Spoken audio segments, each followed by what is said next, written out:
Salut à tous les amis. Alors aujourd'hui, j'ai décidé de parler du nucléaire. Alors bon, j'ai sorti le maillot de la France et comme vous le savez, quand je sors le maillot de la France, en général, c'est que c'est du sérieux. Alors qu'est-ce qui s'est passé? Tout a commencé avec la rencontre du G7 de Macron avec Biden et tous les autres pays du G7. Donc là, on est en 2021 et qu'est-ce qui s'est passé? Donc, comme vous le voyez sur cet article du Monde, Macron, il dit en fait à Biden, bon, le G7, en fait, ça n'a pas vocation à être contre la Chine, en fait.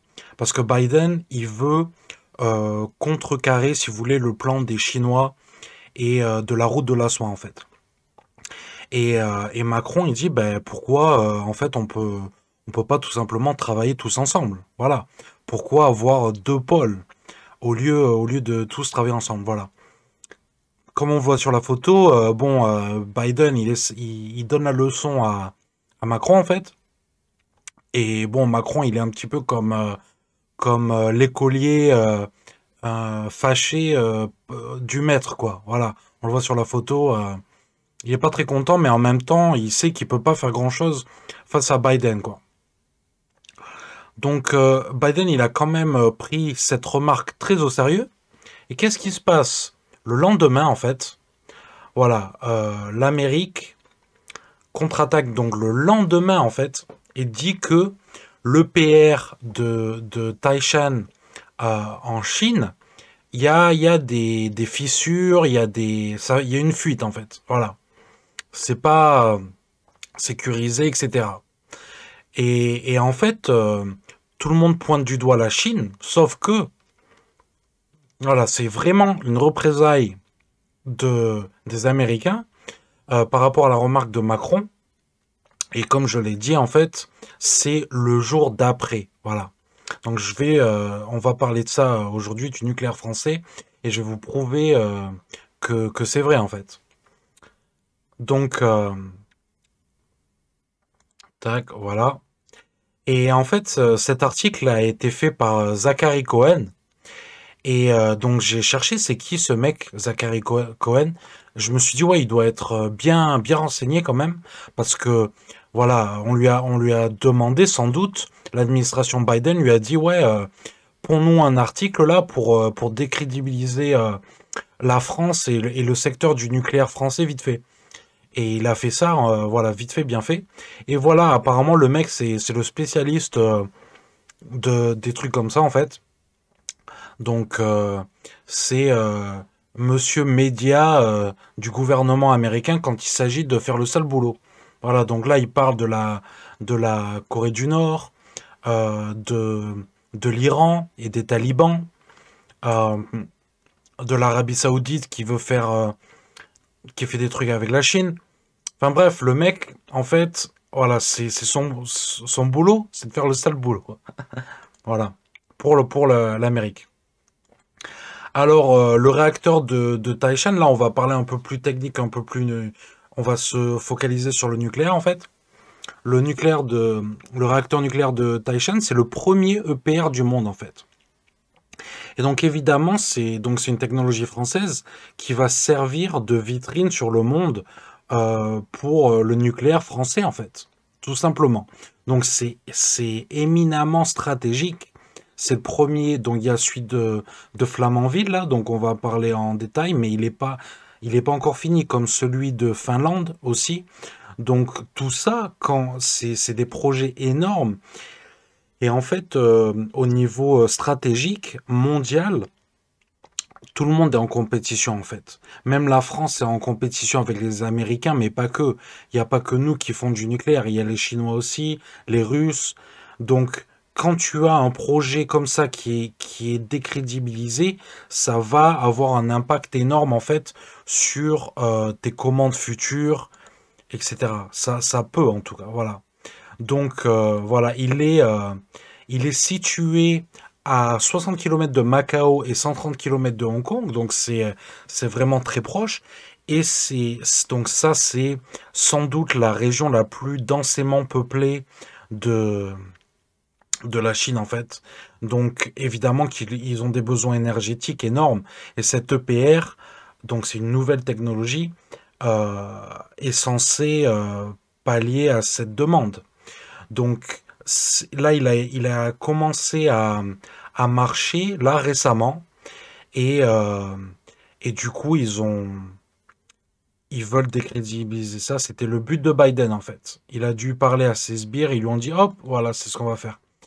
Donc là, je parlais de celui en Finlande qui va produire 15% de la consommation du pays, ce qui est énorme en fait. Donc là, vous avez vu, là on parle de l'arsenal nucléaire français, donc ça c'est de l'armement. Et pourquoi en fait je parle de ça? Tout simplement parce que c'est forcément interconnecté. On voit là que bon, la Russie et les États-Unis, c'est les géants du secteur, mais on voit en fait que c'est la France arrive troisième malgré tout devant la Chine en fait en termes de nombre de têtes nucléaires. Donc pourquoi je dis ça? Parce qu'en fait, le civil et le militaire, dans le nucléaire, c'est vraiment interconnecté, quoi. Donc ça, c'est super important à savoir et ça va nous aider pour la suite. Donc là, maintenant, on va parler simplement du civil, voilà, des centrales nucléaires dans le civil. Donc le mix énergétique français, plus de 70% du mix énergétique français, c'est du nucléaire. On est le premier pays mondial à avoir autant de nucléaire dans notre mix énergétique. Donc voilà, plus de 70%. Et donc on peut dire ce qu'on veut, mais la réalité c'est que le nucléaire c'est une énergie décarbonée. Voilà. Donc pourquoi on a du ciel bleu en France tout le temps? C'est parce que on a 70% de nucléaire c'est de la vapeur d'eau là hein, qu'on voit derrière moi. Donc c'est absolument il y a absolument pas de pollution. Voilà. Donc moi qui habite à Pékin, je suis bien placé pour savoir les ciels pollués, à quoi ça ressemble, quoi. Donc tant mieux pour nous, pour la France, et c'est ce que à quoi tend la Chine aussi. D'ailleurs, ils ont réduit leur part de charbon, ils veulent réduire. Et à Pékin, maintenant, on a de plus en plus de ciel bleu. Aujourd'hui, là, je regarde par ma fenêtre, il fait super beau. Et maintenant, les épisodes de pollution, ça devient de plus en plus rare, en fait. Voilà. Donc, ben, tant mieux, vive le nucléaire. Voilà, c'est dit.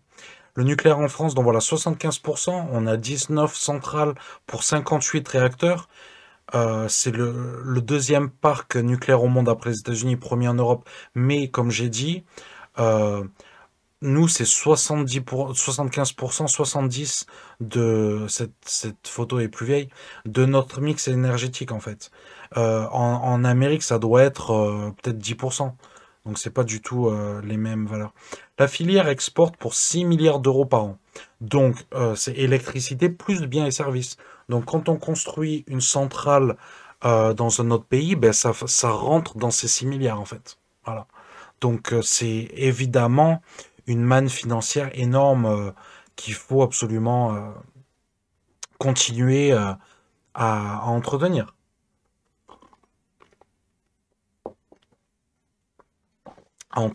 et à développer. Donc là, on voit que la transition, donc ça c'est le plan pour 2050. Ils veulent réduire le, bon, ça, c'était avant, parce qu'on va voir que ça a changé, heureusement. Mais à un moment donné, il était question de ça, de réduire jusqu'à 50% la part du nucléaire dans le mix énergétique français.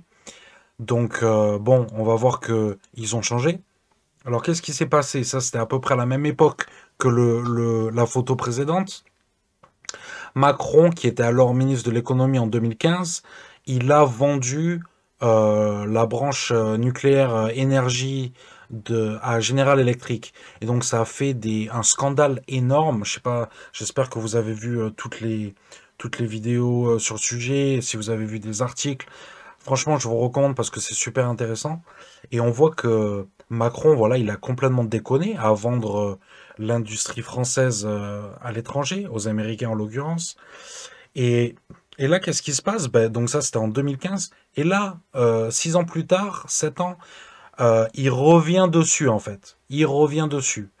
Et qu'est-ce qu'il a fait? Il veut racheter, en fait, le, ce qu'il a vendu aux Américains. Il veut le racheter. Donc, donc là, à plus d'1 milliard de dollars, on l'avait vendu pour 500 millions. Il veut le racheter pour plus d'1 milliard de dollars. Donc, c'est vraiment n'importe quoi. C'est vraiment n'importe quoi. Mais en fait, il s'est aperçu que c'était tellement stratégique que bon, ok, ben, on va le racheter. C'est incroyable, voilà, c'est incroyable ce niveau d'incompétence, voilà. Bon, en même temps, vous me direz, vaut mieux tard que jamais. Voilà, ben évidemment, tant mieux. Il a racheté, ben tant mieux. Ça va ça va être bénéficiaire sur le long terme. Voilà, mais en tout cas, c'était un épisode totalement foireux que de la diplomatie et au niveau stratégique. Voilà. Donc en fait. Pourquoi c'est hyper stratégique? Ben là, on voit, par exemple, en Inde, ils nous ont commandé 6 réacteurs EPR. Voilà. Donc, c'est des projets à des milliards d'euros. Donc, ultra bénéficiaire pour la France. Voilà. Donc, ça va nous aider à redécoller. Tant mieux. Et il faut pas s'arrêter là. Voilà. Donc, ça fait partie. En fait, il y a deux étapes.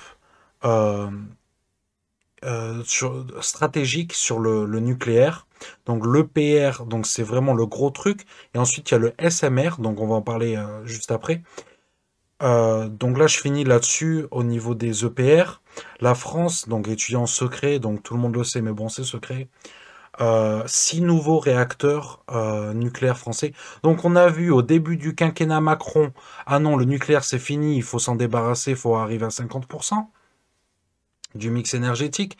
Et là, non taxe, ça repart. On veut construire 6 EPR. Bon, ben, écoute, faudrait savoir, mais en tout cas, ben, tant mieux. Voilà, ça redémarre le nucléaire, la filiale nucléaire française redémarre. On a un savoir-faire énorme sur le sujet. Ben, c'est parti, let's go. La deuxième partie de la stratégie nucléaire française, donc c'est ça, c'est les SMR. Donc en fait, c'est des réacteurs nucléaires de petite taille. Voilà, de petite taille. Et en fait, ces SMR sont capables de produire entre 50 et 300 mégawatts électriques, comparé aux 1500 des EPR en fait. Voilà. Là, voilà, 1600 pour celui de Flamanville, qui est à 12 milliards d'euros, tandis que un SMR, c'est plus vers les 1 milliard d'euros. Donc 12 fois moins cher, ça produit moins, mais ça peut être en complémentarité en fait. Donc tout ça, ça va être une très bonne stratégie pour la France. Donc là, c'est tous les pays du monde qui sont intéressés par les SMR.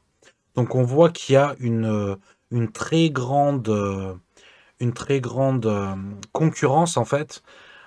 Euh, donc là, les pays souhaitant s'en équiper en bleu, euh, qui, et en rose, qui souhaitent s'en équiper et qui souhaitent aussi en développer. Donc en bleu, ceux qui veulent s'en équiper et en développer, en rose, que s'en équiper.